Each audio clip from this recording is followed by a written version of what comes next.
મારું નામ સુતરિયા હર્ષદ કુમાર, હું કુણોલ ગામનો વતની છું। આગળ 13 તારીખે ઘઉં ભરી ગયા, સાહેબ આવ્યા હતા જોવા માટે, જોઈને ગયા છે અને હવા ફરીથી આગ લાગી છે। તો આના માટે જવાબદાર બીજી વાર ઘઉં ભર્યા છે, તો આના માટે જવાબદાર કોણ રહેશે? સરકાર રહેશે કે જીબી ખાતું રહે? એટલે આના માટે સરકારને એક અપીલ કરીએ છીએ અમે તો અમને યોગ્ય વળતર મળે। हाँ, मारू नाम परमार अशोक भाई कोयाभाई, हूँ कुणोल वतनी छू। हूँ मारे 13 तारीखे घઉં ભર્યા હતા, તેની અરજી આપી હતી બોર્ડમાં।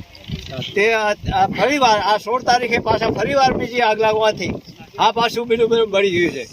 7મી ઘઉં બળી ગયા ફરીથી। તો એની કોણ આ જવાબદારી લેશે?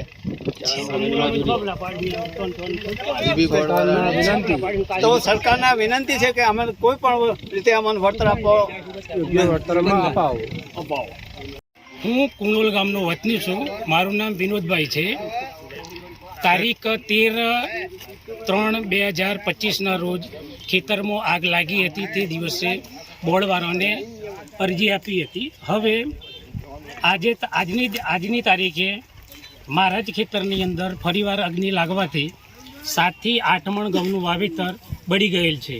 તો આની જવાબદારી કોણ લેશે? જીબી લેશે યા સરકાર લેશે?